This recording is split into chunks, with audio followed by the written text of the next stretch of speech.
what this video is going to be about is some of the hidden costs you need to factor in when you first start renting. Okay, so what exactly are some of the hidden costs in Dubai with renting?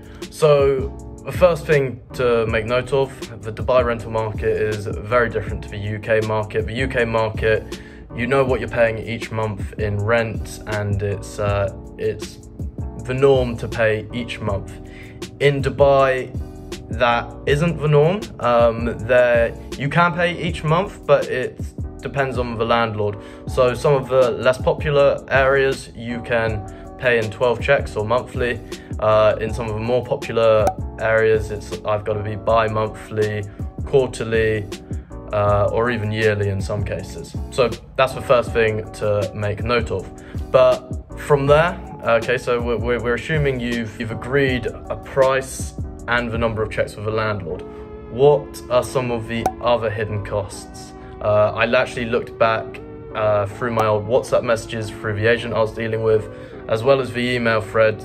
I went through to document what were my hidden costs, and which will be very similar to people such as yourselves. So the first big one to factor in is a deposit.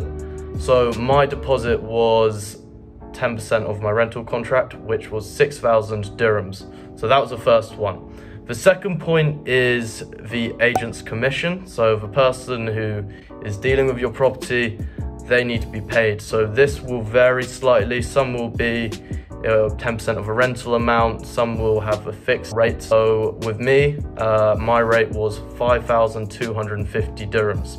So there's the deposit, there's the agent's commission, there's also the DEWA deposit. So what DEWA is, that's basically Dubai's electricity company. So for you to use their service, you need to put down a deposit. So that's going to be an upfront cost. You will get that back eventually one day, fingers crossed, hopefully anyway. But that is another upfront cost you're going to have to pay. And my DEWA deposit was 2,130 dirhams. Okay, and then you've got another cost. So the fourth cost for me, this won't be the case for everyone because different buildings have different rules. If you're in a house, if you're in a villa, if you're in certain areas, they've got different rules. But for me, in the marina, in the Dubai Marina, in this building in particular, Bay Central, I had to pay an AC deposit. So there's a company called Zena, and that is 1,000 or was 1,762 dirhams. So that was again another deposit which I will get back one day. That comes to a grand total of 15,142 dirhams.